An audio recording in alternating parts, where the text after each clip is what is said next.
Olá, sejam bem-vindos ao quarto episódio da quinta temporada do Screencast, o podcast do Screen Festival, o maior festival de criatividade e inovação da Bahia. Eu sou Lucas Reis, atual presidente da ABMP, Associação Baiana do Mercado Publicitário, que organiza o Screen Festival, que nesse ano vai ser no dia 4 de dezembro, no DOCA 1. As inscrições estão abertas. No Screen é o festival para atualizar sobre várias tendências, assuntos que parece que não se relacionam, mas que na verdade estão relacionados. E para antecipar um pouco dessas discussões, a gente está fazendo essa temporada do Screencast e hoje a gente vai falar sobre direito, inovação e influência com 3 convidados de peso. A Ana Elisa, que é advogada e sócia da Ramos Sunyer Advocacia. Francês, né? Eu acho que é francês, espanhol, catalão. Acertando o nome já está ótimo. Nosso querido Leozito, influenciador digital e uma das lideranças aqui da Creator Economy baiana. E Luiz Requião, que é professor, advogado e escritor. E gosto muito da visão que ele tem do direito, de que tudo é direito e o direito está em tudo. Então, essas discussões são mais transversais, sempre são muito boas com o Luiz. Eu falei aqui nomes e cargos, mas todo mundo é muito mais do que nomes e cargos, então eu vou pedir para que cada um se apresente, seguindo a lógica do Ladies First. Deixa eu pedir para a Ana Elisa se apresentar, contar um pouquinho da sua história. Obrigada, Lucas. Um prazer estar aqui. Agradeço a oportunidade de estar aqui para a gente bater esse papo. Espero poder aí contribuir com ideias, né, que a gente tem vivido aí na área jurídica, tanto para esse lado da tecnologia, inovações, comunicação. Sou formada em Direito, né, há 25 anos, concluí meu curso de Direito na Universidade Católica, aqui de Salvador, numa época que só existiam 3 faculdades de Direito, e quando hoje nós temos aproximadamente 50 cursos do estado da Bahia, uma realidade bem diferente. E, enfim, após a formação em Direito, fiz diversos cursos de pós-graduação e especialização, mas sempre atuei na advocacia, na área empresarial, eminentemente na área civil, trabalhista, enfim, tive alguns reconhecimentos e premiações ao longo da vida pela advocacia e, enfim, espero estar hoje aqui contribuindo com ideias e debatendo aí, aprendendo também com os colegas aqui, né? Vai ser ótimo. Deixa eu apresentar agora, não, deixa eu pedir para se apresentar nosso querido Leocito, porque é de espanhol também. Olá. Olá, que tal? Tava no Chile agora, né, pai? Então eu já peguei um pouquinho da manha, né? Mais ou trouxe menos. uns vinhos aí pra gente tomar? Não pode, né? A alfândega não deixa, né? Depende. Até 8 depende. litros pode. O empresarial ali, ó, para poder lhe Ô, ajudar. agora eu posso ir lá, voltar lá pra pegar uns vinhos, né? Agora São vai ter que quantos vinhos voltar. que pode? Acho que são 8 litros, né? 8 Acho litros? que é 8 litros. eu Mas acho. aí Tá. existem algumas coisas 10 no direito litros. tributário penal que a gente consegue resolver também. Pronto. Isento de algumas coisas aí, né? Tem que diminuir os impostos, algumas coisas, é bom, né? Foi um prazer estar aqui, né? Muito feliz de poder compartilhar um pouco da minha experiência também como influenciador também, porque eu sou ator, humorista, músico, roteirista, editor, filmmaker. Então a gente tá na rede social, a gente é um pouco de tudo também, né? E poder aprender também sobre, para poder se resguardar, né? Às vezes o pessoal também cai em golpe aí, às vezes chega empresa também que, mesmo a gente pesquisando, CNPJ, não, deve estar tudo ok, mas sempre tem alguma coisa ali que eu também já caí em golpe, né, pai? Então, Já caiu, já? Rapaz, a vida é complicada, meu irmão. O golpe acho que faz parte do ser humano, né, velho? Sim. Então, eu compartilhar um pouco da minha experiência também, poder aprender aqui também, né? Sobre um pouco mais. E é isso. Vamos ver o que é que vai dar aí, passar um pouquinho também a visão para as pessoas sobre lance de rifas, né? Esses golpes novos também estão surgindo. Aí tem um cara muito importante na rede social que é Google Figueira. Eu sigo ele para aprender um pouco mais sobre os novos golpes que estão chegando, para passar também adiante alguns seguidores meus também, para não cair, né? Minha mãe também já caiu em golpe, meu pai já caiu em golpe, esse negócio de SMS, meu irmão.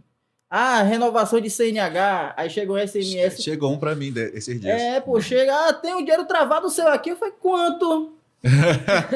Quanto? Ah, não, tem 1.000 e pouco, mas você deposita aí não sei quanto para destravar. Eu falei, e tu desconte aí e manda o resto.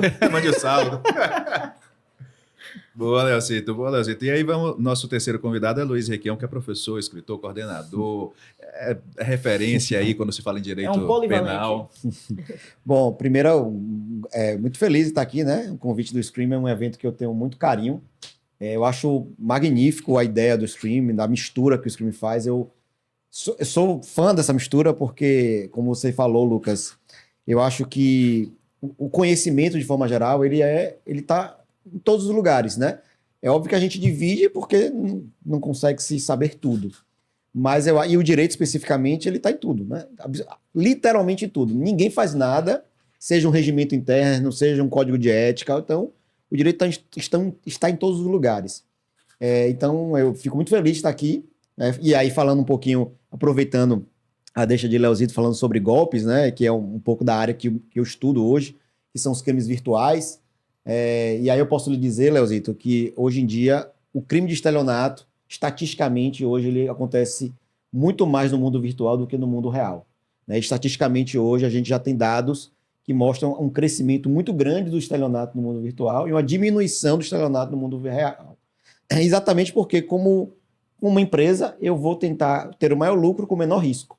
E o estelionato hoje no mundo virtual é exatamente isso. É o maior lucro com o menor risco. Também, né? Porque no mundo real, a chance de eu ser pego é muito maior do que no mundo virtual. Uhum. E a chance de eu escalar no mundo virtual esse golpe é muito maior do que no mundo real. E o criminoso, ele pensa da mesma forma como um empresário, né? Então, e hoje o mundo virtual, ele é uma tendência. Hoje, cada vez mais as pessoas estão no mundo virtual e os crimes virtuais estão migrando, principalmente os crimes contra o patrimônio, estão migrando para o mundo virtual, né? Então, estou muito feliz exatamente para que a gente possa fazer aqui esse bate-papo, que acaba misturando com direito empresarial também. Enfim, então eu acho que todas as áreas são legais e eu já tenho aí, não tenho tanto tempo como a colega, mas eu tenho aqui uns 15 anos de profissão, sempre dedicado à área criminal e migrando nos últimos anos para o estudo da área criminal no campo virtual, porque hoje é uma tendência e temos poucos profissionais ainda nesse estudo, principalmente com IA, principalmente com essas ferramentas novas. Hoje o profissional recente ele usa a ferramenta nova apenas como marketing jurídico, mas pouco se preocupa com os efeitos que isso gera, né? Enfim, então estou aqui para contribuir e também para aprender com cada área especificamente. Enfim, eu acho que o direito essa é a beleza do direito e está um pouco em cada lugar. Maravilha, vamos entrar no primeiro ponto e aí vou devolver a palavra para o Leozito.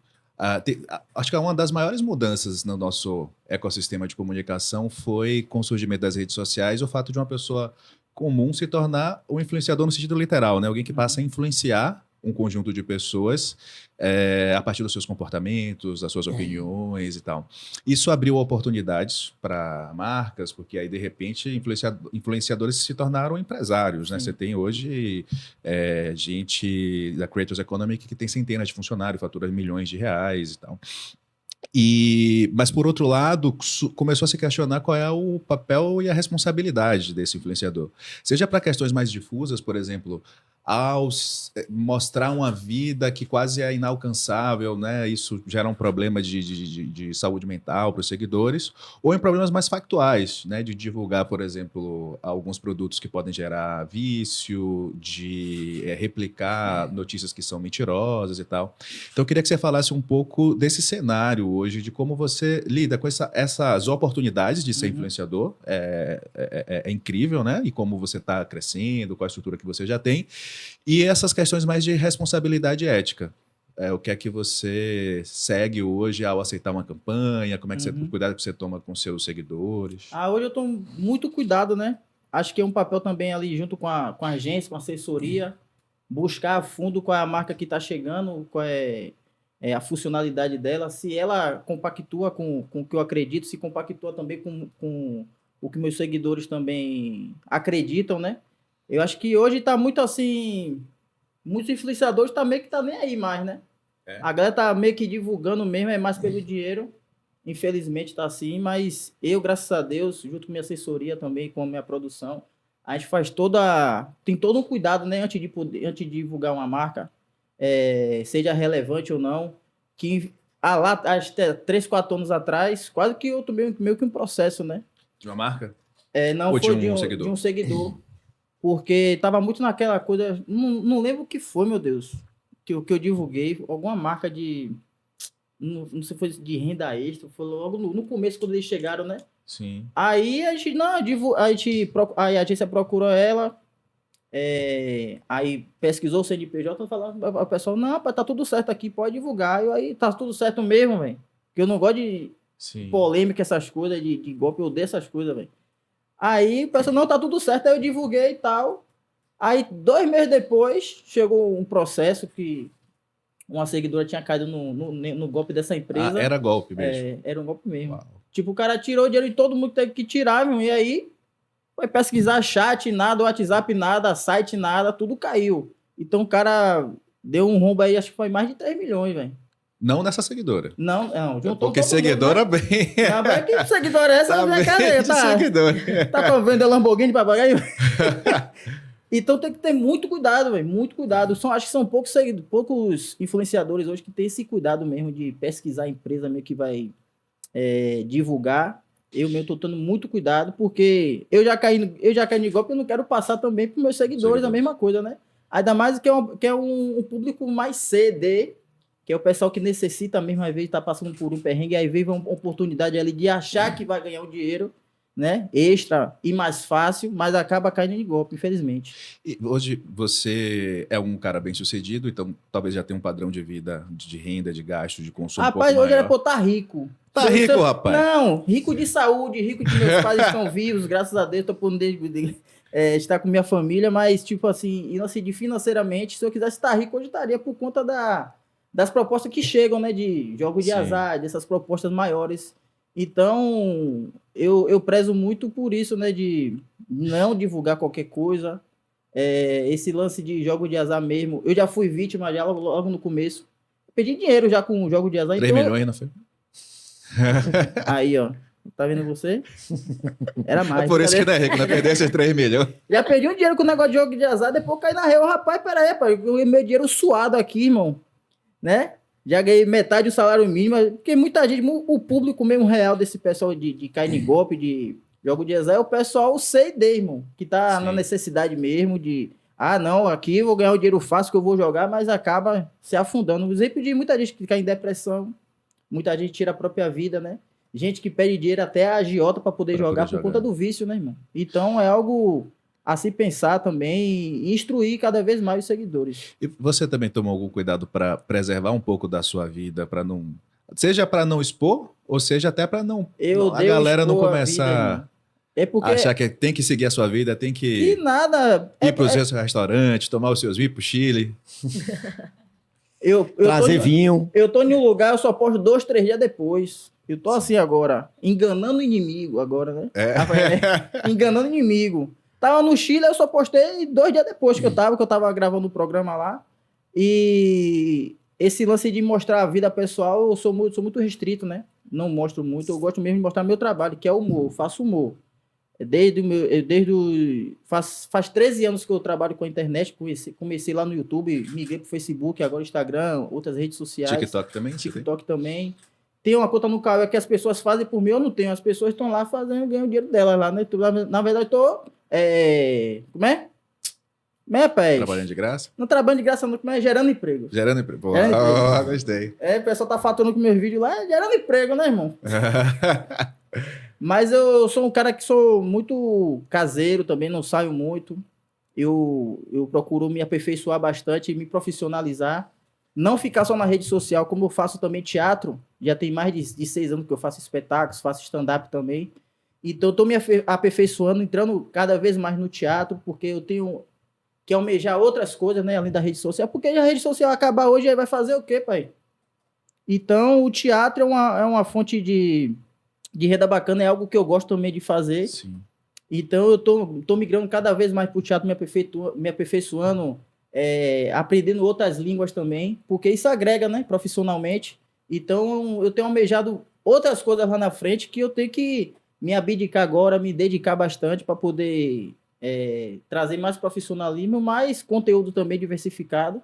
Eu tenho aquela coisa também de não fazer o que todo mundo está fazendo, que é as verdadeiras trends, né? Sim. Todo mundo faz o mesmo conteúdo, então eu meio que sou fora da curva, eu tento trazer algo bem diferente, algo que as pessoas meio que não pensaram em fazer. Se você reparar no meu conteúdo, é mais musical também, né? Por conta dos covers que eu faço, a reprodução de alguns áudios também musicais. Então, eu tenho uma referência muito diferente do humor da galera de hoje, né? Minha referência é Chico Anísio, Tom Cavalcante, Luiz Miranda daqui também, Renato Piaba, tem os Trapalhões. Então, bebi muito da fonte desses caras. Então, pego um pouco da referência deles e tento transmitir da minha forma hoje aqui, né? Boa. Depois a gente vai falar um pouquinho desse cenário de humor aqui em Salvador, que tá bem forte, né? Sim, Tá bem graças a ativo e Deus. tal. A galera do stand-up também tá crescendo bastante, né? Com muita Isso. luta também, porque, Mas meu faz irmão, parte, né? sabe como é, né? Bom, vamos falar disso já já, mas deixa eu passar a palavra pro Luiz. Comecei falando que esse fenômeno dos influenciadores, primeiro surgiu o fenômeno, e aí depois começou a se discutir regras, o que pode, o que não pode e tal. E em vários momentos na inovação isso acontece, né? Primeiro acontece o novo, e aí depois a gente vai lá regulamentar. E nesse momento a gente tem vários desses pontos em abertos, né? Como pode usar a inteligência artificial generativa, o que é que... se um crime cibernético segue a mesma lógica de um crime, a mesma lógica penal ou jurídica de outros crimes similares ou não. E aí queria que você falasse um pouco sobre essas lacunas legislativas que eventualmente o judiciário acaba tendo que ocupar, mas aí até estava conversando com a Ana, quando essa ocupação acontece por demanda, você não tem uma consistência, então fica aí uma zona cinzenta jurídica que gera uma insegurança. E aí queria que você falasse, então, como é que está esse panorama hoje, por exemplo, para a área de influenciadores, para o uso de tecnologia e tal? Inclusive, eu vou usar um exemplo aqui que o Luiz estava dizendo, que é uma das dores que a gente já está tendo, mas ainda de maneira muito pontual, mas isso vai crescer. Hoje a gente tem influenciadores criados por IA, né? Que são empresas que fazem aquela mulher, e aquela mulher que... E aí, era até uma dúvida que eu tenho de um Leozito, como é que ele concorre com isso? Exemplo é a Magalu, né? A Magalu é um começo, mas eu digo influenciadoras mesmo, né? Que você olha, você não sabe que ela é IA, você imagina que é uma pessoa real, e essa influenciadora, diferente do influenciador real, o influenciador real dorme, o influenciador come, descansa, essa influenciadora por IA, não. Então, é até uma dúvida, como concorrer com esse tipo de ferramenta, Desleal. Que não dorme, que não cansa, que vai estar sempre bonito o tempo inteiro, que não envelhece. Que não sofre quando recebe um hater, né? Que não sofre quando não tem uma dor psicológica quando tem um hater. E ela pode mudar a sua roupa. Se for cancelada, ela muda o nome. Se for cancelada, muda o nome, muda a personalidade. Como concorrer com isso? E aí o ponto é, essa pessoa não existe. E aí uma das dores do direito penal brasileiro, que quando a gente pensa em aplicar pena, no direito brasileiro não se consegue aplicar pena para pessoa jurídica. Tem algumas exceções jurídicas, que é em relação a crimes contra a ordem econômica ou crimes ambientais, mas na grande maioria das vezes você não consegue punir, porque o grande ponto do direito penal é segregar a liberdade, é tirar a liberdade de alguém. Para isso eu preciso existir o alguém. Pessoa jurídica não existe, né? Ela é algo inexistente, vamos dizer assim. E aí, quando eu tenho hoje um influenciador que é criada por IA, onde quem administra aquela influenciadora é uma empresa, aí a pergunta que a gente faz é, imagine se essa pessoa, que é criada por IA, pratica um crime contra a honra, né? Pratica ali Eu puno como? Se eu não consigo punir a pessoa jurídica. Se a pessoa jurídica ela não é punível nesses crimes mais comuns. Né? Se essa pessoa pratica um crime do direito do consumidor, que também está lá, algumas normatizações de publicidade enganosa, algo assim, eu não consigo punir a pessoa, né? Eu não consigo, e aí automaticamente eu não consigo punir a empresa, porque a empresa não é punível. Então são dores que a gente tem hoje, e isso eu estou falando de maneira bem superficial. São dores que a gente tem hoje que a norma não prevê. Aí a gente vê algumas normatizações dentro do próprio direito sul-americano. Então aí você vai, por exemplo, para o Código de Processo Penal peruano. Lá existe uma normatização no Código peruano, que foi recentemente alterado. Inclusive, mais recentemente, o Chile, que passou por uma reforma constitucional, também tem essas previsões pensando nessa normatização das redes virtuais, de se punir a pessoa jurídica. Né? Então, hoje, esses países sul-americanos já começam a normatizar isso. Mas aí a punição passa a ser econômica, né? A punição é uma multa. É uma multa, ou até mesmo de despersonalizar a pessoa jurídica, e aí minha colega aqui vai poder falar melhor que eu, mas de despersonalizar a pessoa jurídica e punir o sócio. Né, o dono da empresa. E aí a gente vem para um outro problema. Mas o dono da empresa tinha ciência disso? Né? Porque aí, de novo, no direito penal a gente tem uma coisa chamada individualização da pena. Né? Princípio da culpabilidade. Eu preciso punir quem tinha responsabilidade sobre aquela situação. Para ele ter responsabilidade, ele precisa ter ciência. Né? O que a gente chama, eu vou usar um termo técnico chamado agente garantidor. Então ele precisaria garantir a viabilidade daquilo, mas para isso ele precisava saber. Ele sabia, o sócio sabia, ou aquilo era responsabilidade de um setor específico? Então aí, quando eu despersonalizo a pessoa jurídica, eu preciso saber quem tinha responsabilidade naquela decisão, para que eu puna o responsável pela decisão, né? Então, essas são discussões hoje filosóficas dentro do direito que eu não consigo resolver, porque, como a gente estava falando, o direito penal brasileiro ainda tem raízes num pensamento de 1941. E a gente está em 2024, com outras demandas, com outros questionamentos que ainda não temos respostas. Então, quando você vê hoje um influenciador usando as redes sociais, como o Leozito falou muito bem, tratando, por exemplo, de fazer propaganda de jogos de azar, a gente tem um grande, vamos dizer assim, uma grande hipocrisia no Brasil quando a gente fala de jogos de azar. Porque, ao mesmo tempo que os jogos de azar têm toda essa problemática do vício, né, eu tenho hoje regulamentação no próprio Estado brasileiro permitindo que o jogo de azar exista. Fica como? Então, eu posso divulgar, não posso divulgar? Como é isso? Então, a gente está nesse local assim meio dúbio, a gente não sabe exatamente para onde ir, né? E aí, enfim, aí da mesma forma, eu posso fazer uma propaganda de um criptoativo no Brasil, né? É possível eu chegar lá e dizer invista em Bitcoin, ou invista em Ethereum, ou invista em qualquer moeda virtual? Porque para isso não tem regulamentação, né? Não tem uma regulamentação específica para isso, né? No Brasil ainda. Mas eu posso ganhar dinheiro como influenciador fazendo ali um marketing de uma criptomoeda que não tem regulamentação do mercado. Aqui a colega empresária vai saber falar melhor que eu, mas eu não tenho um controle do Banco Central nisso, né? Inclusive, eu posso vender moedas num mercado chamado OTC, que é entre pessoas. Não tem intervenção do banco em nada disso. Que hoje é um grande problema no campo penal tributário, por exemplo, aonde a lavagem de dinheiro hoje acontece no Brasil, do profissional que sabe fazer lavagem de dinheiro, é dentro de mercado criptoativo. Porque não tem regulamentação, não tem controle. Eu não consigo, muitas vezes, dissociar um criptoativo para saber de quem pertence aquele criptoativo. Se eu tiver uma coisa chamada mixer, misturando criptoativos de várias pessoas, eu não consigo saber o que é lícito, o que não é lícito. Então, todos esses problemas, o direito não sabe. É como você falou, muitas vezes o direito está correndo atrás. Ele sempre está correndo atrás. Porque primeiro acontece a situação, eu preciso que daquela situação exista algum tipo de problema para que a partir daí eu comece a regulamentar. Deixa eu te fazer uma pergunta ainda nesse ponto. Várias das pessoas que estão na cena de inovação acham que, de fato, deve acontecer o fenômeno e depois regulamentar, porque regulamentar a priori você poderia travar o desenvolvimento da inovação. Mas eu, nesse ano, ouvi uma palestra da Margaret Vergata, que é da Comissão Econômica da União Europeia, que foi quem liderou o processo de regulamentação de inteligência artificial. E o argumento dela foi o contrário. Eu preciso criar regras para que as pessoas se sintam seguras e, por isso, possam adotar a inovação. E aí, sim, eu tenha mercado para que a inovação aconteça, porque sem mercado a inovação não acontece. Qual é a sua visão? Eu concordo plenamente com ela. Eu acho que existem algumas coisas que a gente consegue prever. A gente não consegue prever tudo, porque é tentar prever futuro. Mas existem algumas coisas que a gente consegue prever. Então, por exemplo, quando a gente fala de IA regenerativa, existem algumas coisas que eu consigo prever.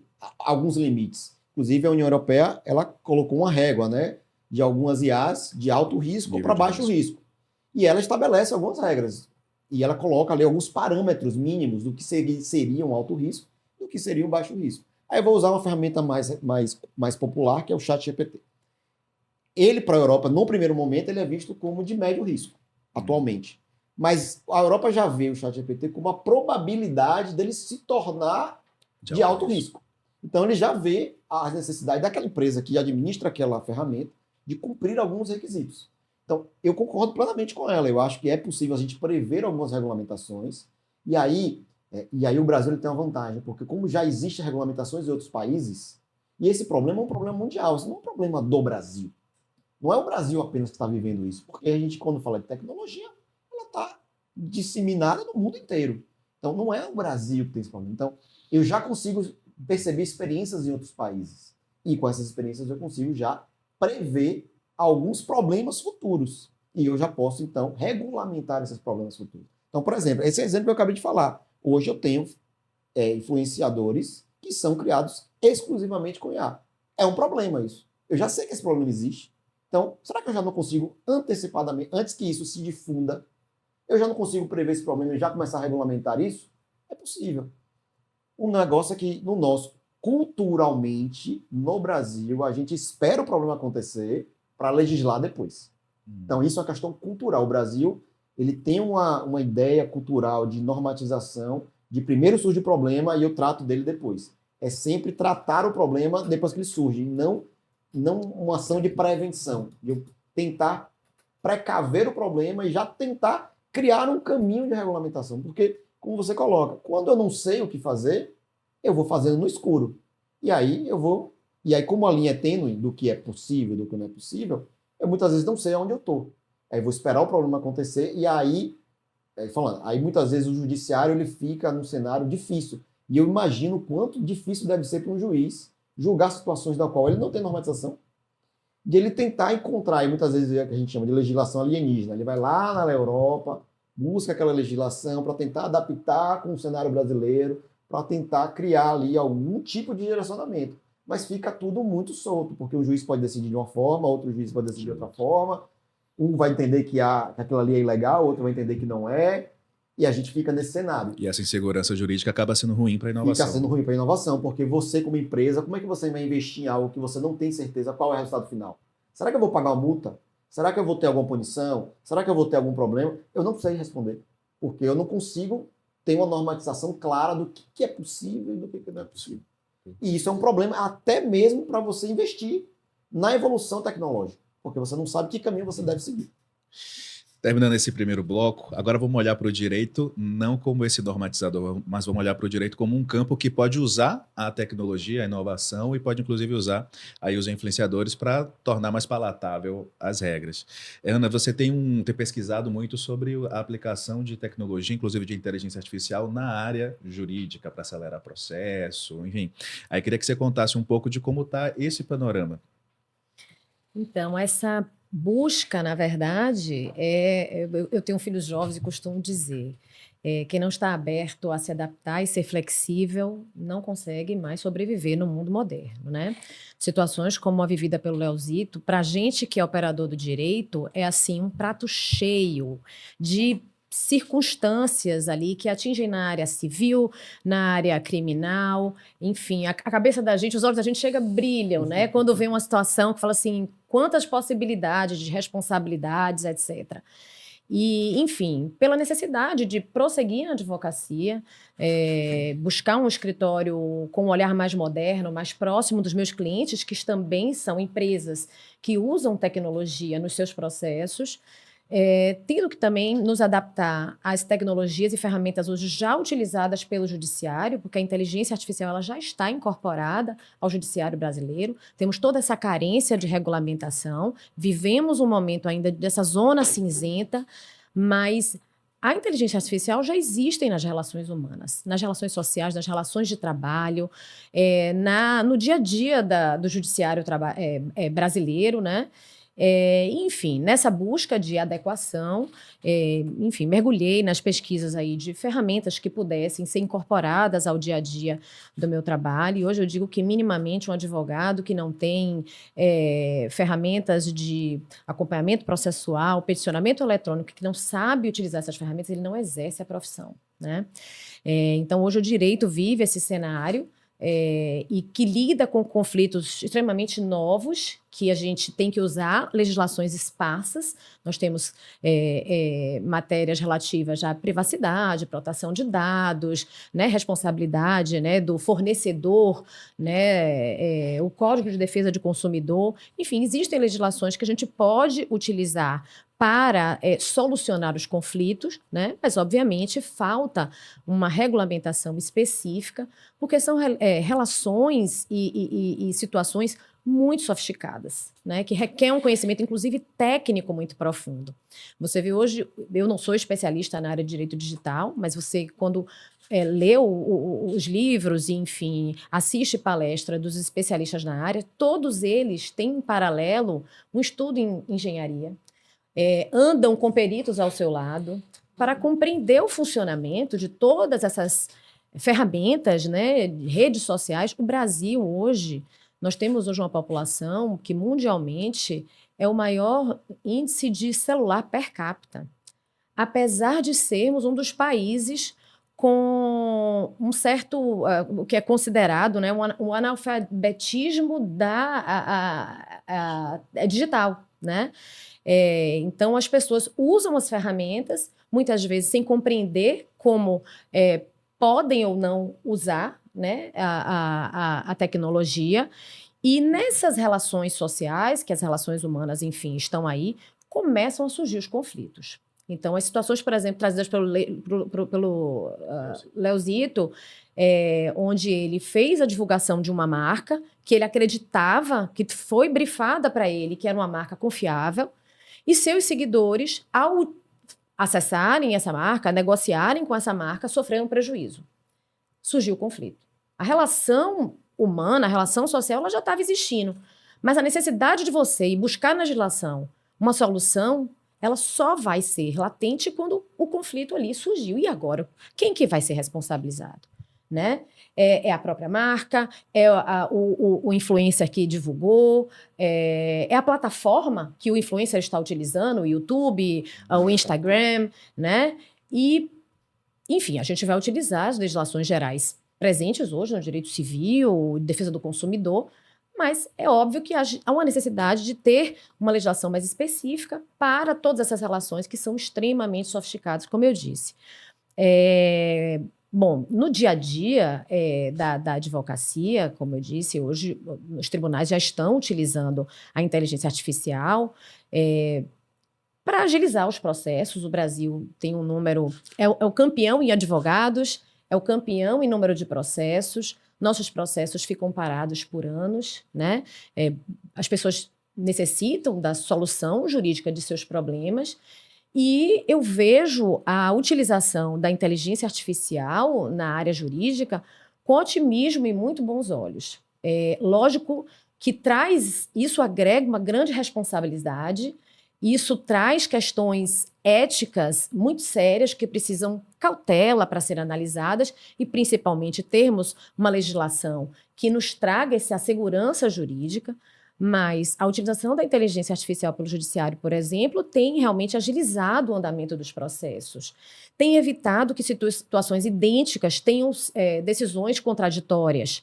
E aí que, mais uma vez, eu vou ter que levar a jurisprudência de um caso que foi diferente do meu para os tribunais superiores julgarem. Então, quando você alia a inteligência artificial com este propósito, né, de buscar uma decisão mais justa, uma decisão que não gere desigualdades, isso está atingindo o objetivo final, né, que eu acho que todos nós, como operadores do direito, todos nós, como cidadãos, devemos buscar na utilização da inteligência artificial.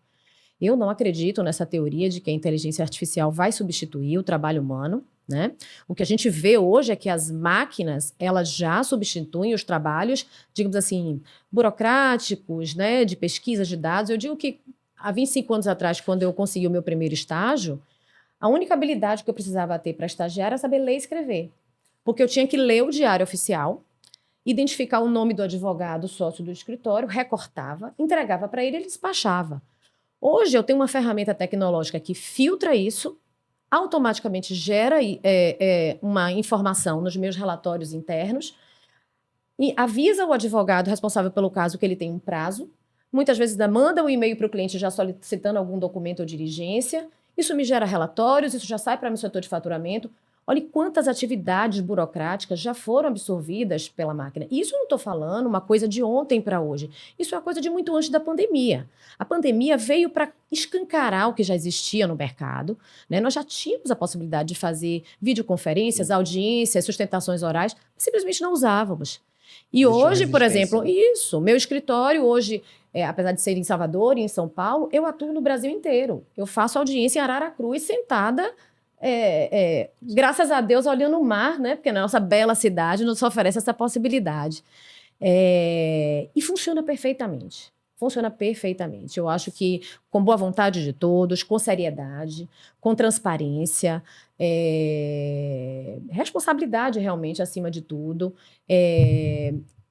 a utilização de todos os mecanismos tecnológicos e ferramentas que a gente tem no mercado agrega muito para que a gente tenha uma justiça mais célere, mais eficaz, e que busque decisões justas e evite, né, situações. Agora, obviamente, nós temos aí que entender que quando as pessoas falam de uso da inteligência artificial no judiciário, elas pensam que esse uso da inteligência artificial vai se dar exclusivamente no ato decisório do juiz. Não, mas eu não quero que um robô decida a minha causa, eu quero que o juiz decida, né? Obviamente, se já é uma ação repetitiva, que já há um entendimento pacificado pelaquela matéria, é natural que já haja todo um arcabouço de busca de dados, de mineração de informações, para que a decisão saia nos termos já interpretados por aquela corte. Agora, em casos específicos, a inteligência artificial, por exemplo, vai ser utilizada para que toda a tramitação do processo flua de uma forma mais ágil, mas na hora que haja necessidade da decisão, a apreciação dos dados e documentos, sim, é o fator humano que vai participar, né? E aí, neste aspecto, isso é relevante porque a gente precisa ter consciência de que a inteligência artificial existe aí com base em algoritmos inseridos por seres humanos, que muitas vezes trazem as suas condições históricas, sociais, até próprios preconceitos, né? E criam ali um arcabouço de dados, algoritmos que podem gerar decisões extremamente graves. Nós tivemos a situação do uso nos Estados Unidos do Compass, era uma ferramenta tecnológica que na área criminal gerou um caso seríssimo de racismo. Mas porque historicamente as pessoas que estavam ali inserindo dados vinham de uma civilização inserida num contexto, né, social que o preconceito estava presente, né?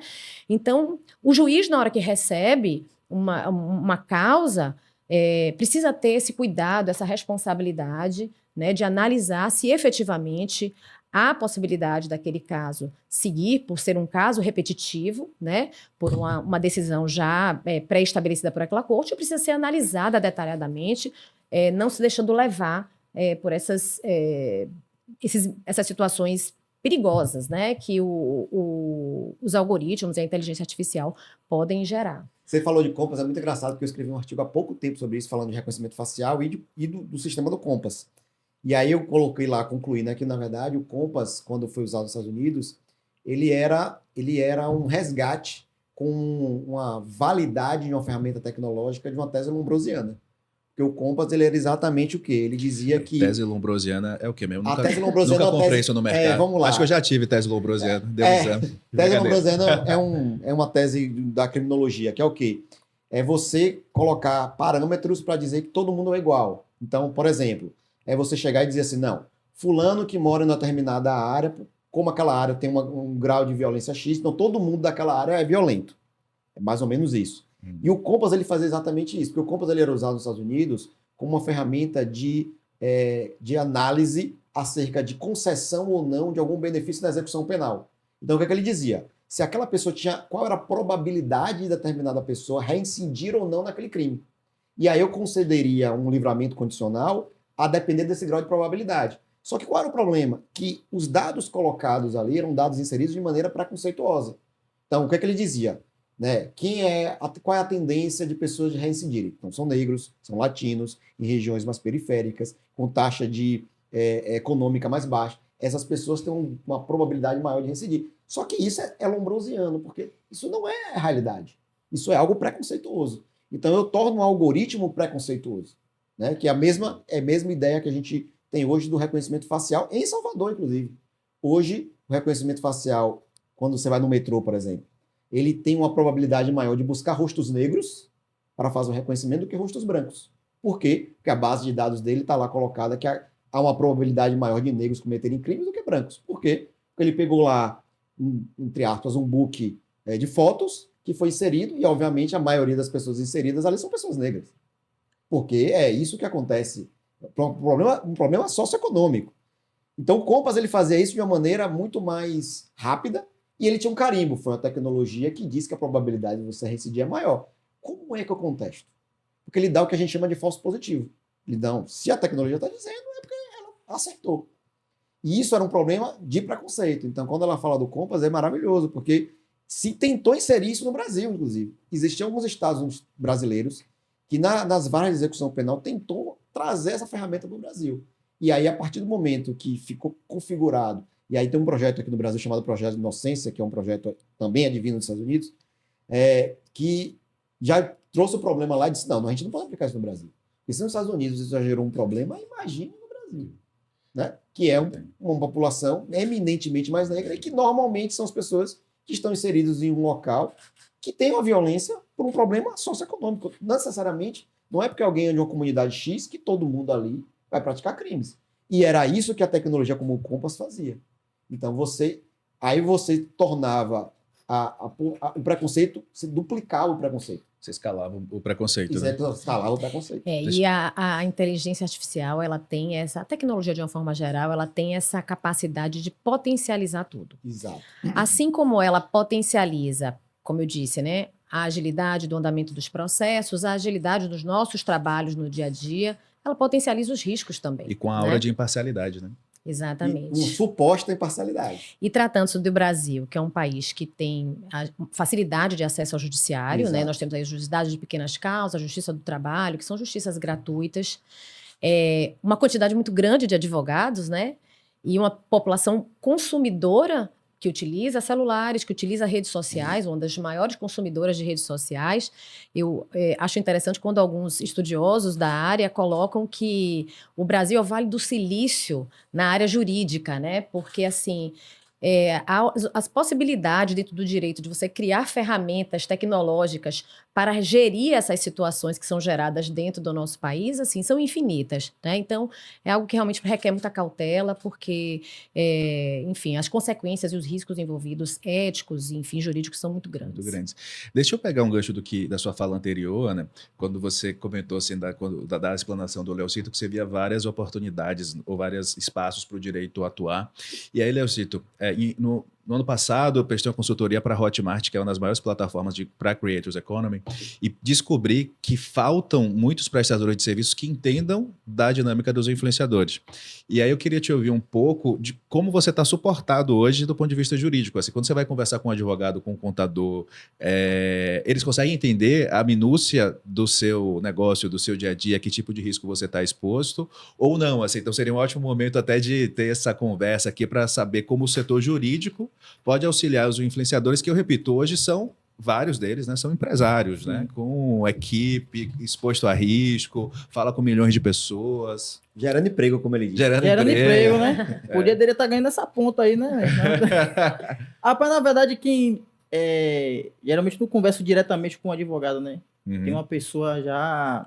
Tem uma assessoria sua. Tem uma assessoria que conversa direto, mas tem advogados que são diretamente voltados somente para redes sociais, né? Ah, já tem essa especialização? Tem. Interessante. Eu não lembro...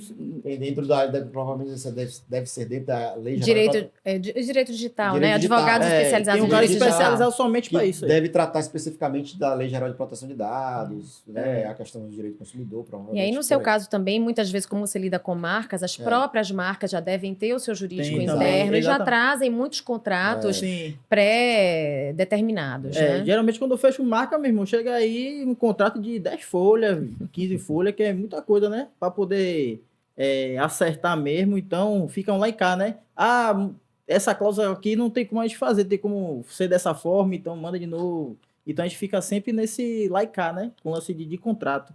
Então, a gente tem essa cautela também. Então, tem esse advogado que... Agora, imagine como não é o dia a dia do advogado na criação desses contratos enormes, se não tivesse auxílio de ferramentas tecnológicas. Sim, verdade. Certamente, detalhes relevantes iam passar sem ser percebidos. Então, a tecnologia, a inteligência artificial, ela traz essa acurácia, né? Esse filtro que é fundamental hoje para o exercício da nossa profissão. Exatamente. Eu gosto sempre, aí complementando, eu gosto sempre de dizer, e eu digo isso para os meus alunos, gente, esqueça aquele profissional de demanda repetitiva. Esse profissional não existe mais. Esse profissional é substituído por um IA qualquer. Como não existe mais a pessoa que recorta o diário oficial. Sim, como não existe mais a pessoa que recorta. Então, aquele profissional... Isso é bom. Isso é ótimo. Bom, eu não teria arrumado estágio se eu só soubesse fazer isso, né? Então, você ter hoje esse profissional que antigamente o direito era o mesmo, ele só mudava o nome da pessoa e o endereço. Esse profissional não existe. Hoje eu tenho uma ferramenta de tecnologia que eu jogo lá o fato, os dados e ele já me traz a peça pronta, inclusive me dizendo quais são as teses mais relevantes para aquele fato. Eu me lembro E também. eu ganho isso é 10 minutos. Eu me lembro uma situação também interessante, assim, a necessidade, né, de adaptar e utilizar essas ferramentas, que já não é uma coisa já há muito tempo, né? Quando eu fiz a primeira audiência, onde estava iniciando a digitalização de todos os processos. Eu me recordo que um juiz virou para mim e falou assim: minha filha, graças a Deus eu estou perto da minha aposentadoria, porque eu não vou ter que aprender esse negócio. Só que, infelizmente, hoje, se ele for um cinema, ele precisa usar Exato. a tecnologia. Então, não adianta ele fugir e dizer que vai ser só no âmbito profissional. A tecnologia está em todas as relações, né? Não tem como fugir. É que nem, eu gosto de dizer, é que nem você lá atrás, né? Não quero computador, vou continuar usando máquina de escrever. Não existe isso. Não tem como, não. Não tem como. Não se atualizar, fica para trás. Seria inviável, né? Mas, Elogito, deixa eu voltar. Assim, eu acho bacana que você já tem essa estrutura, mas queria entender em que momento você criou para você falar para as pessoas que querem seguir uma carreira de influenciador, que em vários momentos nem sabe que vai ter esse momento em que você vai ter que ler contrato, mandar contrato, discutir, litigar com um cliente e tal. Muita gente aí não tem um mínimo, que é pelo menos tem um MEI, né? Para regularizar, poder emitir uma nota fiscal. Tirar uma nota fiscal, pagar até o INSS também, né? O mínimo que seja ali. Então, acho que é o básico. Porque, infelizmente, na escola a gente não tem o ensinamento de educação financeira, né? Também. Então, eu tive essa base porque meu pai é contador. Então, ele cuida dessa parte também financeira minha. Lance de economizar também. Então, eu tive essa base. E para a galera que está começando aí, acho que é o básico, né, velho? Sem tentar entender esse lance da educação financeira, criar um MEI, porque vai chegar esse momento. A galera acha que não, fecha ali pelo WhatsApp ali, pô, manda e-mail e acabou. Não, tem contrato também. Então, se você pudesse ingressar também numa agência competente, né? Que tenha um jurídico bom também, que possa te instruir, né, nessa parte de contratos também, porque muita gente, infelizmente, é lesada, né? Por não ler contrato até, recebe muito contrato, então, é só assinar, né? Pronto, beleza. Chega lá na frente, não, pô, e essa cláusula aqui? E aí, como é que vai ficar? Isso toma uma multa até. Então, a galera tem que pegar a visão dessas coisas, né? Deixa eu entender, para a galera entender esse pacote completo. Porque quem está começando acha que é só assim, vou postar, as pessoas vão me seguir e o dinheiro vai chegar. Acho que muita gente é assim hoje. Muita gente é assim. Você falou de contador, advogado, agência para conseguir cliente. Você deve ter uma estrutura de comunicação. Conta aí quem é esse pacote completo quando você já se torna um influenciador mais profissional, como é o seu caso. Quantas pessoas que tem... Essas especialidades, né? Sim. Com quem você trabalha hoje? Você falou de uma assessoria jurídica. Hoje eu tenho assessoria, hoje é uma pessoa. Certo. Mas aí o pessoal auxilia meu pai. Para contabilidade. Para contabilidade. Para ler contrato também, e tem uma assessoria direta que é ela que fecha as publicidades, ela também recebe os contratos, ela faz como é, rapaz? A ponte, né? De valores também, de como é que deve ser. São quantos stories, são quantos feed, tem presença VIP, então ela cuida dessa parte também, mais essa parte financeira mesmo, Ela cuida da sua agenda também. Cuida da agenda. Porque você começa a ter mais convite do que você consegue gerenciar. Exatamente. Né? Se não fosse ela, não estaria aqui hoje, pronto. Sim. Para regularizar, né? Porque a agenda hoje, graças a Deus, eu consigo... tem muita demanda, né? Com a agenda, então eu consigo, assim, se eu não tiver uma organização, eu não consigo dar conta de tudo.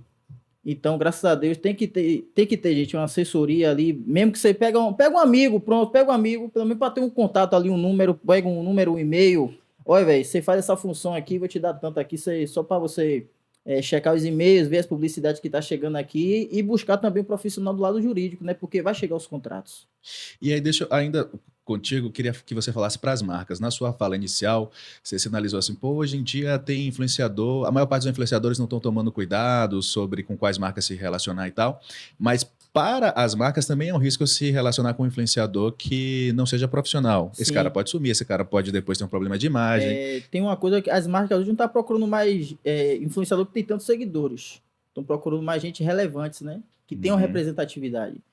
Então, algumas marcas já me procuraram e falaram assim, eu tive várias reuniões aqui para escolher o nome de uma pessoa para representar. Aí citaram o seu nome, citaram pessoas que são maiores que eu, mas eles me preferiram, né, me escolheram por conta da representatividade, por ter um conteúdo limpo também na rede social e por não ter polêmica, por não divulgar jogo de azar, por não divulgar rifa. Então, tudo isso influencia hoje, né? Muita gente também já perdeu publicidade com grandes marcas por conta de comportamento também. Ah, que vai para um evento, se comporta de tal forma que não condiz com... Ai, meu Deus, me esqueci agora a palavra aqui.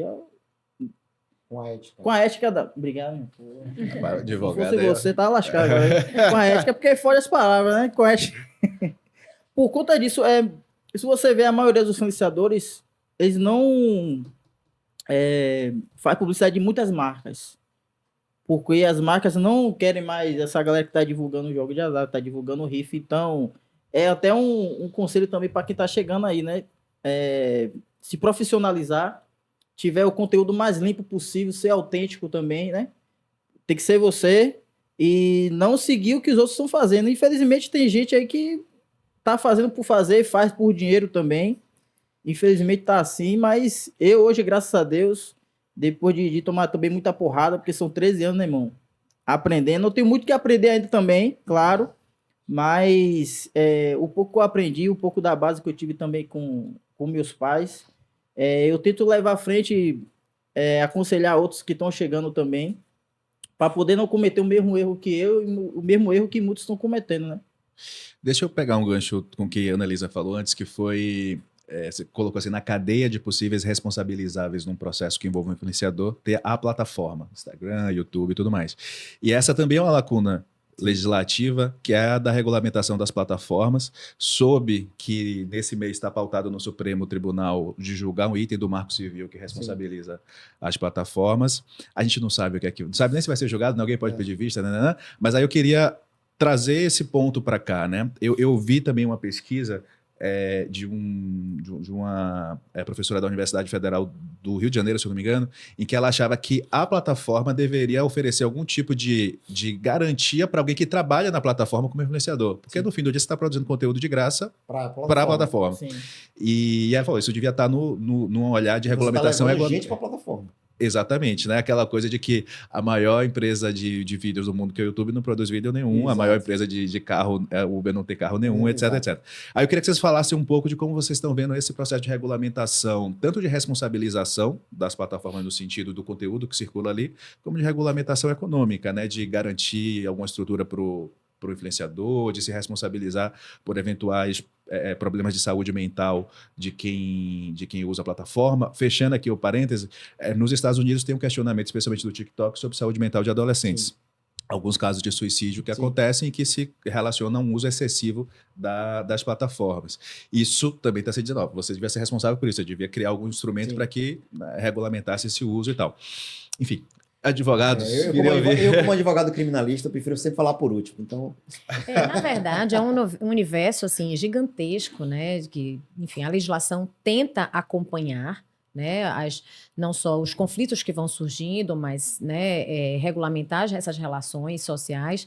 Mas falando um pouco da plataforma, para que a gente traga até um pouco para a realidade do que a gente já viveu no passado, eu fico imaginando assim, uma situação semelhante ao supermercado, né? O supermercado tem ali uma prateleira com vários produtos, esses produtos têm ali, né, uma descrição do que contém dentro do produto.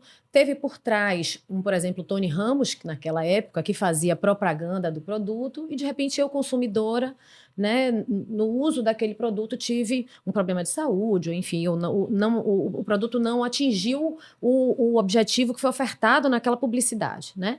Ali já surgiu uma série de discussões, né? Até que ponto o artista também tinha responsabilidade, até que ponto a empresa que estava revendendo aquele produto tinha responsabilidade. Obviamente, existia uma relação comercial entre o supermercado e o fornecedor do produto.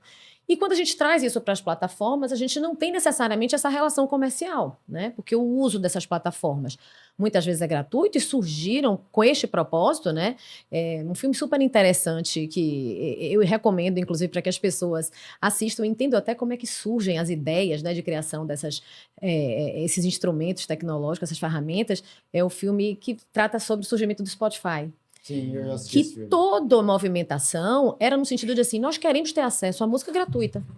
E ele seguiu esse propósito, não abriu mão desse propósito, né? E depois, obviamente, encontrou mecanismos de como transformar aquilo ali em riqueza, né? Então, assim, dados é um ativo, Dados é um patrimônio, né?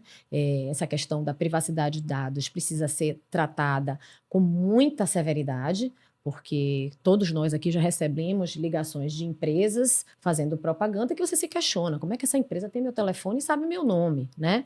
Então, assim, existe um universo gigantesco que precisa ser ainda detalhado, né, de como vão ser os limitadores, né, questões, por exemplo, de limitador de tempo. Você falou o uso dos jovens, né, das plataformas, se estabelecendo o tempo, que isso vai ser a responsabilidade de você colocar dados verdadeiros, porque muitas pessoas colocam idade, né, não verdadeira para poder fazer o uso de certas plataformas. Então, como responsabilizar se o próprio usuário, né, agiu de má fé, inserindo um dado não verdadeiro, não fidedigno? Então, assim, tem uma série de questões que geram aí. É um universo encantador para a área de direito. Na minha área, né, que eu digo na área civil, trabalhista, né, a gente já tem, por exemplo, empresas de RH que fazem recrutamento e seleção de pessoas utilizando inteligência artificial. E aí vem esses riscos, né, de atos que podem ser, ou decisões que podem ser fundadas em questões discriminatórias, os cuidados, até que ponto isso pode seguir. Então, ainda tem muita coisa que precisa ser debatida com profundidade, de conhecer essas plataformas, o funcionamento, agora com muito cuidado para que você também não gere um obstáculo de um crescimento de um mercado que nós somos, como eu disse, um dos maiores usuários do mundo, né? E que está aí, que, enfim, não há como mais, né, segurar, frear, né, essas plataformas que são hoje os meios de comunicação, não só dos influenciadores, mas nós advogados, os médicos, hoje nos comunicamos também com nossos clientes através dessas plataformas. Por exemplo, a OAB tem, né, no estatuto lá normas estabelecendo como o marketing profissional do advogado deve ser feito, mas você vê inúmeros profissionais divulgando e utilizando gratuitamente esta plataforma ou não, porque aí você tem como impulsionar de formas pagas essas publicidades, e isso é lícito, não é? Isso é permitido dentro da esfera da advocacia. Então, existe uma série de questões éticas e legais que precisam ainda ser detalhadas com mais profundidade, porque, volto a dizer, seguimos utilizando já há muitos anos as legislações esparsas que nós temos aí e que não são suficientes para solucionar todas as dúvidas e questionamentos. E geram nos empresários um receio, né, de até que ponto podem fazer novos negócios jurídicos, até que ponto vale a pena investir em certas ferramentas e tecnologias, se elas vão ser aceitas e incorporadas futuramente por o surgimento de uma legislação que venha inviabilizar o funcionamento de certas ferramentas. Então, são questões muito delicadas e sofisticadas que precisam ainda ser, enfim, vamos aguardar. Será que agora em novembro vamos ter aí, seguir uma definição com relação aos projetos de lei que estão em andamento? Eu sou a favor da regulamentação das redes, acho que é necessário, mas não é uma regulamentação que deve ser praticada só pelo Estado. Eu acho que precisa ter uma conversa com essas plataformas para que também haja autorregulamentação. Então, eu acho que as plataformas também não podem... Eu, como usuário, não posso esperar só que elas se autorregulamentem, porque, obviamente, se for esperar que a própria plataforma se autorregulamente, ela vai usar da autorregulamentação que favoreça ela. Então, eu preciso estabelecer limites. E aí é um dos grandes problemas. Inclusive, há pouco tempo a gente vivenciou isso com a plataforma X, né, onde o Alexandre de Moraes lá... O antigo Twitter, né? Quando fala plataforma X, fica aparecendo que que é X-Vídeo, aí tem que ver tudo bacana. Pois é, o antigo Twitter... Não sei o que é isso, não. Depois você explica o que é X. Depois ele manda, Então, o Alexandre de Moraes... E isso gerou uma grande polêmica, né? Porque, por exemplo, a grande polêmica que surgiu foi ele poderia ter intimado a empresa dentro da própria plataforma, né? Isso é um grande limbo que a gente tem, né? Alguns entendem que ele não poderia ter feito isso, outros entendem que sim, né? E ele poderia ter intimado a empresa dentro da própria plataforma que o próprio STF tinha dentro da plataforma, enfim. Então, a gente tem essas questões acerca da regulamentação que precisam ficar mais claras. O Estado precisa intervir, sim, nessa regulamentação. E quando você fala dessa questão do controle, no próprio Estados Unidos, o próprio Mark Zuckerberg foi lá no Senado americano e pediu desculpas por conta dos jovens, que ele não sabia, que a plataforma dele poderia ter gerado danos aos jovens, psicológicos. Aí depois se revelam documentos que ele sabia, né? Os Estados Unidos está lá aplicando multas para ele por conta disso. Ele teve que ir no Senado pedir desculpas às pessoas, né? Então, será realmente que ele não sabia? Será? E aí hoje você vê que o próprio Instagram ele criou autorregulamentações. Alguns conteúdos não são mais disparados para jovens com 16 anos, então existe um limitador. O TikTok tem passado pelo mesmo problema. Aí eu tenho plataformas hoje como Roblox, que é um jogo que é muito utilizado por jovens, e aí você vê algumas organizações criminosas entrando nessa plataforma para fazer negócios dentro dessa plataforma com o objetivo de naturalizar algumas condutas. Então, por exemplo, dentro do Roblox, você encontrava pessoas, organizações vendendo armamento dentro do Roblox, fazendo ações de venda de armas dentro daquele jogo, que é eminentemente de crianças e adolescentes, com o objetivo de quê? De tornar aquela conduta, que é uma conduta no mundo real inimaginável, natural, para que aquilo se torne... É uma forma de você recrutar aqueles jovens e dizer, jovens, esse negócio de vender arma é tranquilo, não tem problema nenhum, certo? E aí o Roblox, inclusive, recentemente começou a fazer investigações dentro do jogo para verificar esse tipo de negociação, para excluir essas contas. Então, isso aconteceu por quê? Porque começou a existir pessoas que se sentiam prejudicadas e fazendo ação contra o Roblox, né? Contra um jogo, contra a plataforma. E usuários e os pais dos usuários, a partir do momento que souberam disso, tirando os filhos da plataforma. Então ele viu que estava perdendo esse mercado. Então ele naturalmente teve que criar algum tipo de controle. E precisou acontecer o problema. Então, eu estou dando esses exemplos assim, o Estado ele precisa regulamentar, ele precisa trazer responsabilidades a essa plataforma, mas como a Ana falou, assim, é uma responsabilidade que eu preciso não inviabilizar o negócio. A gente já devia ter terminado, assim, mas só para colocar mais um ponto, como é que vocês veem, ou como você vê essa questão de lidar com empresas que são transnacionais, né? A Meta é americana, mas tem sede fiscal na Irlanda, enfim. Então, como é que fica uma regulamentação nacional? Isso é um grande problema mundial. Mas aí, de novo, eu vou usar a Europa como exemplo. A Europa colocou lá regulamentações e aquela plataforma, mesmo sendo transnacional, dentro da Europa ela precisa seguir aquela regulamentação, senão ela não vai funcionar. Que é o exemplo do antigo Twitter, né? E quando... que aí é a discussão que a gente tem hoje. Liberdade de expressão, tá? Liberdade de expressão, ela existe, mas não existe direito absoluto. Todo direito ela tem um limitador. É aquela velha expressão do direito que quando você senta nos primeiros semestres do direito, vai dizer, o meu direito tem como limite o direito do outro. Então, o meu direito ele vale até o momento em que não atinge o direito do outro. É a mesma coisa. Também a liberdade de expressão eu tenho, mas enquanto eu não pratico um crime, enquanto eu não estou ali violando o direito do outro. E eu preciso regulamentar isso dentro da plataforma, que foi a grande celeuma dentro da plataforma do Twitter. As pessoas não falavam e a plataforma não criava ali. Tinha fake news ali divulgada, tinha impropriedades sendo tratadas e a plataforma não fazia o filtro. E aí começou o problema. E ela é uma empresa transnacional. Mas ela precisa seguir diretrizes em cada país. No caso do X, quando ele se recusou a cumprir lá a ordem do Alexandre de Moraes, saiu do ar. Isso. Mas aí eu fiquei discutindo assim que, imagina você tirar do ar o Instagram ou o WhatsApp. Sim. Então, tem algumas plataformas que são grandes demais para esse tipo de punição. Sim. Aí, não sei se você quer comentar sobre esse ponto. O que fazer com essas plataformas que são grandes demais? Porque se você tira o Instagram do ar, você vai ter uma comoção popular. E não é só porque a gente que quer entretenimento. É loja que vende pelo Instagram, é o influenciador que fechou uma campanha. Enfim, é quase uma utility para a nossa sociedade hoje. Né? É básico para a sociedade viver. Eu vou lhe dizer que aí é muito mais você do que eu.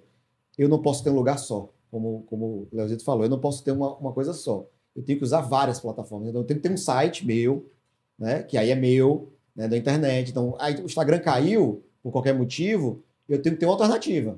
Eu não posso depender única e exclusivamente de um lugar. Né? Porque essas coisas podem acontecer. Exatamente é o que eu digo, enquanto não houver uma regulamentação... É o risco da ausência de regulamentação. Enquanto não houver regulamentação clara... Você está sujeito, volto a dizer, quando você tem um conflito e submete ao judiciário a solução, sem ter uma legislação específica, você vai estar sujeito a decisões que podem ser arbitrárias em algumas situações. Exatamente. né? E, enfim, aí causar esse prejuízo de você ter uma plataforma que, por mais que a gente tenha alternativas, o prejuízo ele é gigantesco, Exato. atinge uma quantidade de negócios e contratos estabelecidos. Então, a recomendação para os influencers e que trabalham também coloquem em seus contratos, né, não ser penalizados pelas marcas Boa. e ser responsabilizados numa impossibilidade da própria plataforma divulgar o trabalho que você produziu, porque é algo que está fora da sua alçada. Infelizmente a gente vai ter que terminar, mas todo mundo vai querer continuar o papo com vocês. Aí eu vou pedir primeiro pro Leozito contar em que hotel, em que teatro. O City. É o Fazenda, eu sei que você vai pro Fazenda. Mas em que teatro você se apresenta? Conta um pouco desse seu trabalho como humorista. Sim. E divulga seus perfis também. Claro, tô lá no TikTok, tô no Kawaii, Instagram, Facebook, YouTube também, né? E o lance do teatro eu comecei há 6 anos atrás, né, mano? Tinha o canal aqui Mais Um Filmes, Sim. né? Que era a Piscite, ela Miranda, a Sim, galera. Então o Rivesso, que era um dos integrantes, me chamou, né, pra ingressar um espetáculo chamado Dupla de Dois, que era o Desocupados, que era o meu canal do YouTube, junto com a Mais Um Filmes, era um crossover. Então a gente iniciou, né? Foi minhas primeiras apresentações no teatro. Então, depois daí eu amei fazer teatro, porque era da minha referência era Renato Piau, eu assistia muito DVD dele, comprava pirata, né? 5 reais na Lapa. Ele vendia o Já original. esperou pirata, esse crime? pirata, Já esperou, né? pirata. Já esperou. Deve ter Desculpa aí, eu... esperado. Tem processo, Como é que fala? mas, né? Prescrito, deve ter Mas aí eu comecei a ir para stand-up também, estudei, fiz outros espetáculos. Meu último espetáculo foi em 2022, ao Léo, que eu levei 7 personagens pro palco. Foi incrível, porque eu tive a surpresa lá de alguns artistas da Bahia. Teve Ivete Sangalo, foi assistir, Xande, Márcio Vitor também, acho que foi. Uma galera massa. Então, eu dei essa pausa de 2 anos para voltar agora ano que vem. Devo ingressar em mais 2 espetáculos que são obras de Jorge Amado. E Já dá para dizer em qual teatro vai E ser? quais são as obras? O Compadre de Ogum, que é muito famoso também, tem Sim. mais de 10 anos esse espetáculo. Então, eu recebi o convite do diretor para poder ingressar ano que vem. E é na Lala Barroquinha, como é do teatro lá? Que eu esqueci. É o Teatro da Barroquinha ou Gregório de Matos? É o Gregório de Matos. Gregório de Matos, né? Gregório de Vai ser Matos. o Gregório Dá de pra Matos. ser lá, né? A temporada acho que vai ser no segundo semestre. Tem outro espetáculo também que... Qual é o nome do outro espetáculo? A Bahia é Nossa. Tem mais outro, são 3, né? Ciúme de você. Então, meu irmão, você aí já estão convidados, viu, gente? Depois eu pegar, trocar as coisas aí pra você já receber já um ingresso, né? Vocês, Eu né? quero. Todo mundo que tá aqui. O ingresso, né? Boa. Mas depois, quando for pagando, pague, minha porra, viu? Não se preocupe não que eu levo gente pra pagar. Pronto, aí sim. E isso vai ser no primeiro e segundo semestre, mas já vou estrear um espetáculo novo que vai ser lá no navio de Léo Santana, dia 12 a 15 de janeiro. Vou levar um espetáculo especialmente somente pro navio, que eu recebi o convite, né? É o navio mesmo? É o navio do gigante, que vai ter... Sim, tem, É no mar mesmo? No mar mesmo, É o pô. cruzeiro, né? Tipo o cruzeiro de Roberto Carlos, que tem... Rapaz, Tipo, Ô, Cruzeiro tipo de de Teve o Safadão, Cruzeiro da Safadão. Xuxa? Não teve o show da Xuxa? O show Então, da Xuxa então, é que esse, show né? da Xuxa. É tipo o Cruzeiro do Neymar. Tipo o Cruzeiro do Neymar. Não, tem várias bandas, tem Cruzeiro do Belo agora, Belo em Alto Mar, tem a de Bel Marques, tem a de Zeca Pagodinho. Aí vai ter o de Léo Santana, que é de 12 a 15 de janeiro, lá pela praia, pelo Colha de Santos, lá em São Paulo. Mas aí tem que entra no cruzeiro, já é um negócio mais... É outra parada, alto né, estilo, pai? alto Tem um estilo. teatro lá que é pra mil Esse aí você não pessoas, consegue meu pra gente, uma brincadeira. Você não consegue irmão. Ah, a gente consegue um desconto, uma Black Friday, aproveita agora aí, né? Então, ano que vem as pessoas vão me ver mais no teatro, fazendo espetáculos e show de humor. Show de bola, vamos te assistir sim. Já estão convidados, por favor, vão assistir a gente. Vou e levo gente pra pagar o ingresso. Não se preocupe não. Obrigado. Luiz, fala também aí como que as pessoas podem te acompanhar online. E você tem um livro? Tenho. E qual é o nome do livro? O livro é Direito e Conexões, lancei há pouco tempo, e, enfim, junto com outros colegas de outras áreas, porque exatamente como eu gosto de dizer, todas as áreas se misturam. Então lá tem coisas de direito marítimo, direito comercial, direito penal, direito militar, tá tudo misturado nesse livro, né? Direito e Conexões, da editora Eldorado. Enfim, foi uma reunião ali de artigos dentro desse livro, das mais variados temas do direito, né? Especificamente. Tem lá questões relativas a gênero, né? O direito visto na perspectiva do gênero, né? Das ações a serem praticadas no combate a crimes de gênero. Então, enfim, é um livro que tem... E aí nas redes sociais, eu estou tanto no Instagram, no @luiz.requião, e também no @edudireitobr, que é uma plataforma que a gente criou um pouco aí da ideia do Hotmart, mas do direito e tecnologia. É exatamente a gente misturando o direito com a tecnologia, e exatamente porque o direito ele está... Hoje não existe mais aquele direito catedrático, aquele direito, né, formal. O direito hoje ele é misturado com a tecnologia e tentar dialogar com o povo, né? Trazer linguagens mais simples, que seja compreendido, tirar um pouco do que a gente chama de juridiquês, que agora, inclusive, é uma tendência do CNJ. O CNJ tem aplicado esse direito mais próximo do povo, né? Porque a pessoa entenda o que está sendo colocado ali, e o Edu Direito ele vem nessa perspectiva mesmo, de tentar aproximar a população, de que eu dê um recado, um tema específico do direito, e a pessoa veja aquilo e diga, entendi, compreendi isso de maneira clara. É Luiz com Z? Eu Luiz conheço? com Z. E Edu Direito É do Direito BR. D-O? D-U, Direito BR, tudo junto. E a gente traz ali sempre, aí a gente de vez em quando comenta alguns casos de repercussão e tal, mas sempre uma ideia de simplicidade, mas sem deixar de ter o argumento técnico, mas que as pessoas compreendam, né? Sai um pouco desse juridiquês que muitas vezes a gente assiste uma sessão do STF e não entende nada que está sendo colocado ali. E a gente quer exatamente traduzir isso. Esse é o nosso objetivo. Nem com legenda a gente consegue entender, né? Exato. Às vezes nem eu entendo, tá? Mas quando rola aquele bafafá, Falei, pô, Sua Excelência, né? Vossa Excelência, né? Mas doido por dar assim, fila da... Obrigado. Anelisa, por favor, como é que a gente pode continuar aqui esse papo contigo online? Então, nosso escritório tem também site, estamos em todas as plataformas. Ramos Suni, escreve dessa forma com E no final. Apesar de ser Sunier, eu tenho uma sócia belíssima, com este sobrenome complicado, e ela faz questão de repetir, meu nome não é Suni, é Sunier, mas escreve Suni. Então, o site é o ramossuni.com.br, o Instagram também Ramos Suni, e no LinkedIn o Ramos Suni Advogados. E o meu Instagram pessoal é o Anelisa, Elisa com Z, Ramos Sandoval. E, enfim, também hoje somos praticamente advogados, né? Comunicadores e influencers, porque são as plataformas que a gente precisa usar para se comunicar com o nosso cliente. Eu costumo dizer que hoje os clientes procuram, eles recebem uma referência de indicação do advogado, obviamente como médico e tudo, mas olham as redes sociais para, de fato, validar aquela indicação. Exato. Então, é um caminho inevitável. Estamos lá nos comunicando, falando um pouco da nossa atuação, trazendo também notícias, né, da área jurídica no dia a dia, que podem ser úteis também para a população. Acho que o objetivo das nossas plataformas é informativo, né, de uma forma geral, que isso desperte nas pessoas também um interesse de, né, se resguardar e conhecer um pouco mais de seus direitos. Enfim, vão lá nos visitar. E o escritório Ramos Sunier é dedicado a direito empresarial? A gente faz a área civil, na área empresarial, civil e trabalhista. Civil é o quê mesmo? Na área civil, a gente tem o defesa do consumidor, temos a parte de contratos, tem um pouco de família, a área previdenciária também ligada à área trabalhista. Eu costumo dizer que nosso escritório faz o full service da área empresarial, excluindo a área penal e a área tributária, que normalmente nós trabalhamos com parceiros. Entendi. Maravilha. E Leozito também vai estar no Afrofuturismo no dia 29 e 30 de novembro. Sim. Excelente festival aí que é organizado pelo Paulo Rogério do Vale do Dendê. Vale a pena assistir também.